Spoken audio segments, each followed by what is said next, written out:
Let me take you back. The year is 1999. Place, East Point, Georgia. My parents raised us in a home 1 block from the most notorious intersection in Southern rap history, Headland and DeLoe.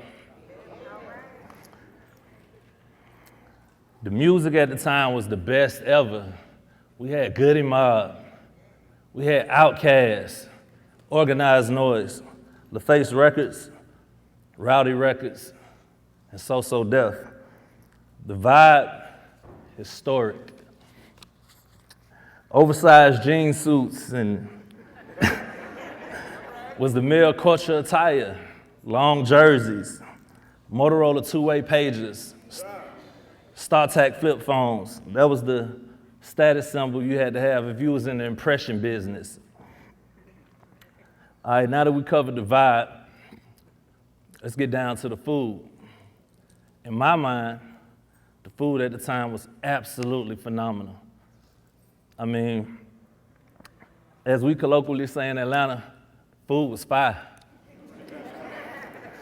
In East Point, Southwest Atlanta, we had 2 Checkers, 2 Crystals, a Miss Winters, a Wendy's, a Burger King, a Dairy Queen, Kentucky Fried Chicken, Captain D's.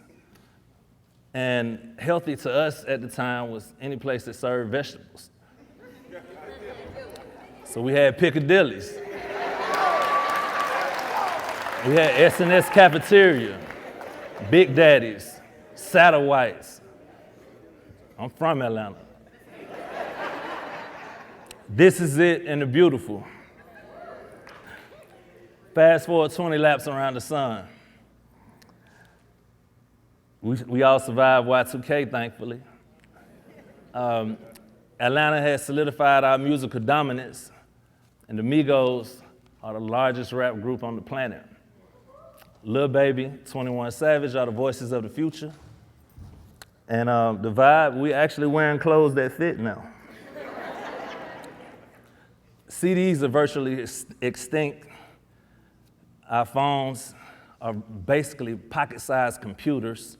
We listen to everything on our phone. All the music is streamed through our phones. They're also, besides the cellular, it's also a phone book, calendar, a calculator, a high-definition camera, a camcorder, a GPS navigation system, an alarm clock, a newspaper, a magazine, even a Bible. Nothing is the same. Absolutely nothing. Except when I go to East Point, those same food options still exist. There's still 2 Crystals, 2 Checkers, Miss Winters, a Wendy's, Captain D's, a Kentucky Fried Chicken, and a Burger King, and a Dairy Queen. While everything has changed in the world and evolved around us, living in the information era, our food nor our food options have improved. We have access to advanced research, and African Americans' health has not improved. And I knew at 40 years old, with a 62-year-old mother and a 75-year-old father, that I had to act, and I had to act fast. But first, I needed to know my why and why me. As a multi-platinum songwriter, I consider myself fortunate to have witnessed the African-American Atlanta experience. In my career, I've written several gold and platinum albums for dozens of musical legends of our music culture. However, the flip side of that, to the perks of the music business, is excess. Excessive drinking, excessive partying, and excessive eating. From 26 to 31, I ballooned to over 300 pounds, hence my moniker, Big Zach. My irresponsibleness led to skin rashes. It led to me being diagnosed with sleep apnea. And I knew I had to change. I wanted to live, so I made different choices. I married my fiance. We had a child, and we started our family, and we moved to the suburbs of Atlanta. And I went on a rigorous weight training, vicious workout regimen where I lost 70 pounds in 6 months.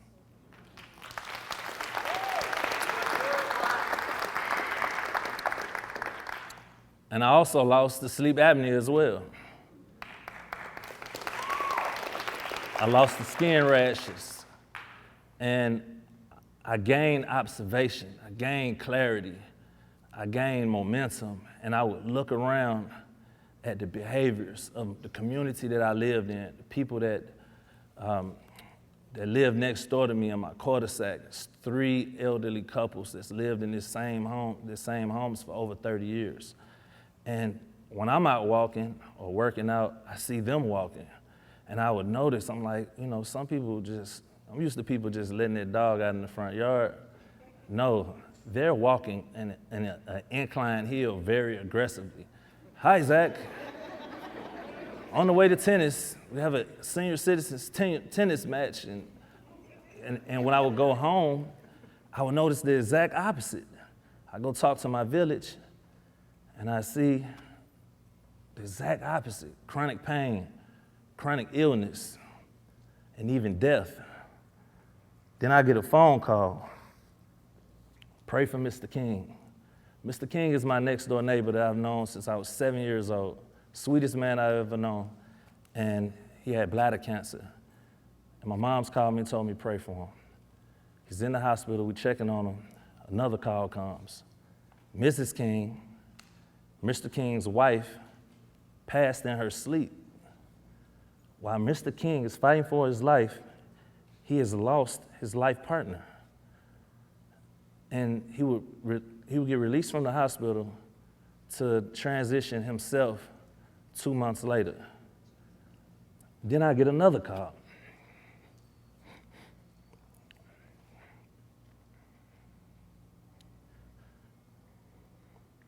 Pray for Miss Gigi.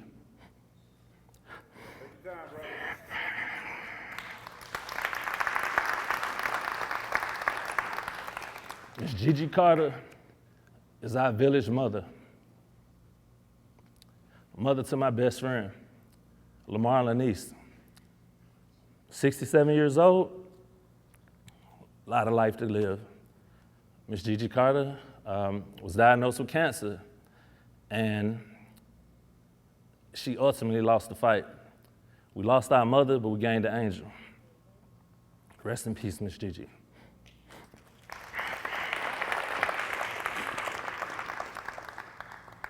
Then I get another call.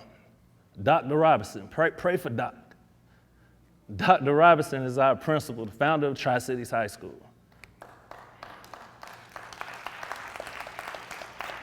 Doc made so many of our men the men we are today.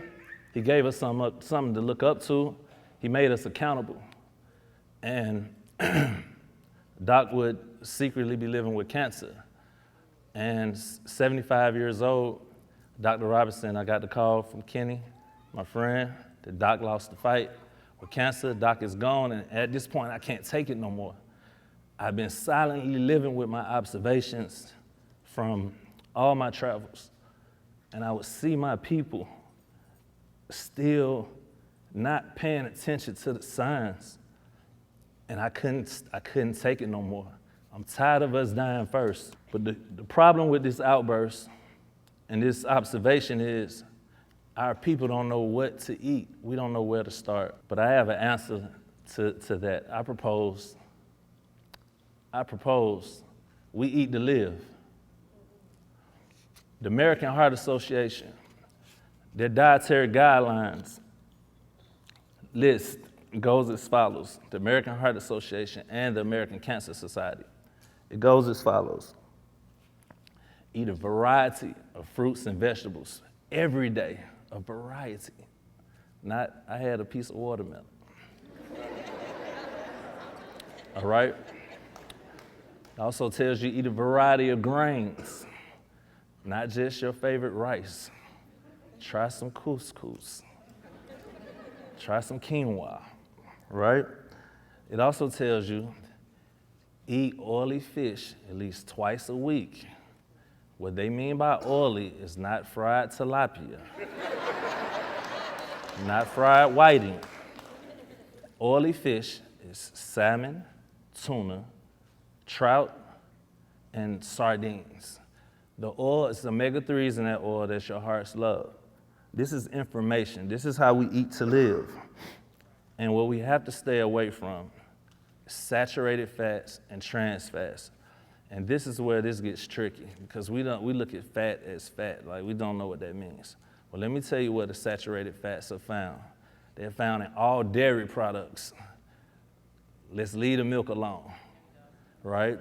It's found in your cheeses. It's found in your butters. It's found in your fatty pieces of your favorite meats, your lamb, your beef, your pork. It's found, and this hurts, it's found in your dark meat chicken. And what hurts even worse, it's found in your chicken skin. I can't stop the bleeding. I can't. All right? Trans fats is a little easier. Your hydrogenated vegetable oils, can't fry your foods, and your vegetable shortening, right? We got to stay away from the fried foods and the saturated fats. We start there, we're on our way. Why should we do this? Let me give you some numbers. In the last 12 months, 600,000 Americans died due to heart disease, heart attack or stroke. 600,000. Another 500,000 Americans died of cancer.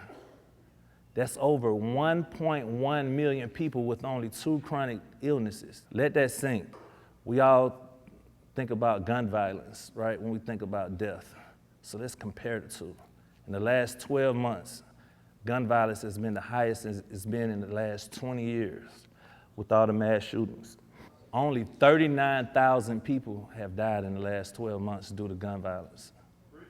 That's 3% of the top 2 chronic illnesses. It's a speaker, a TED Talk speaker, this guy named Ron Finley from South Central LA. He described his city as home of the drive-bys and home of the drive-throughs. But the drive-throughs have murdered way more people than the drive-bys.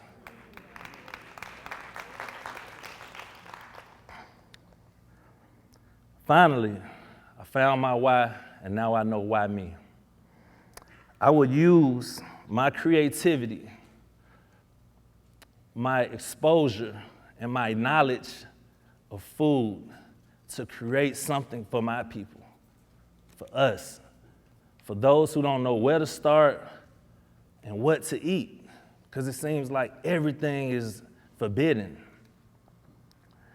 So I would infuse the 2 things that I know that we all love so dearly. The 2 things that I chose to infuse are music and food. We love our music and we love our food. And we're gonna create something that's palatable, and we're not gonna sacrifice taste to eat healthy. That's my mission.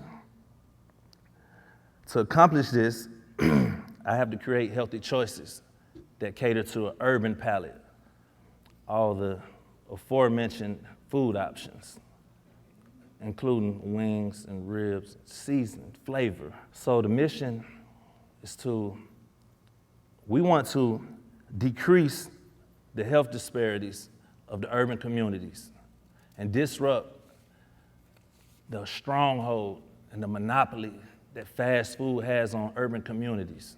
I have to start this vision though. I can't start it in an area where I just know it will succeed, Midtown or Alpharetta. I gotta start it where it matters to me, where it matters to the people.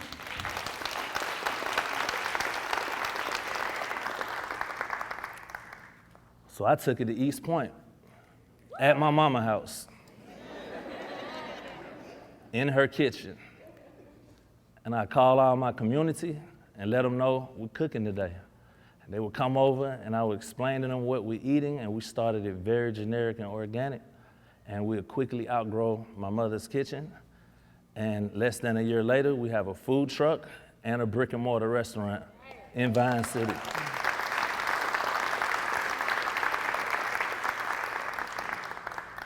When you think about Chick-fil-A, think about where they started, historical.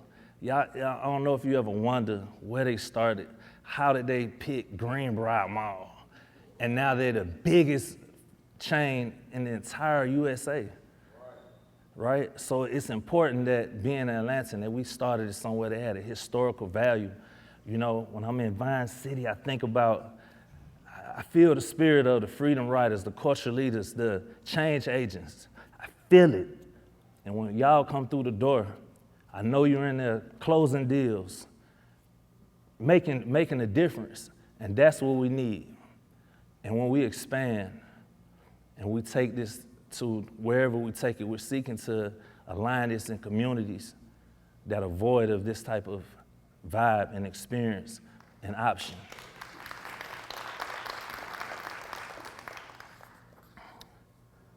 So now, instead of getting those calls, now I have brothers coming up to me in the street. Hey man, since I've been eating your food, my blood pressure went down 30 points, bruh.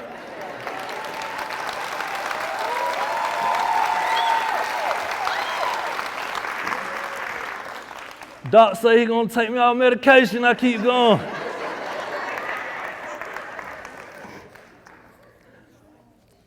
Transitioning to the world of social entrepreneurship requires you to sometimes overlook the fundamental principles of supply and demand. Although the demand wasn't there, the need was, and the need is what fuels me to provide the supply.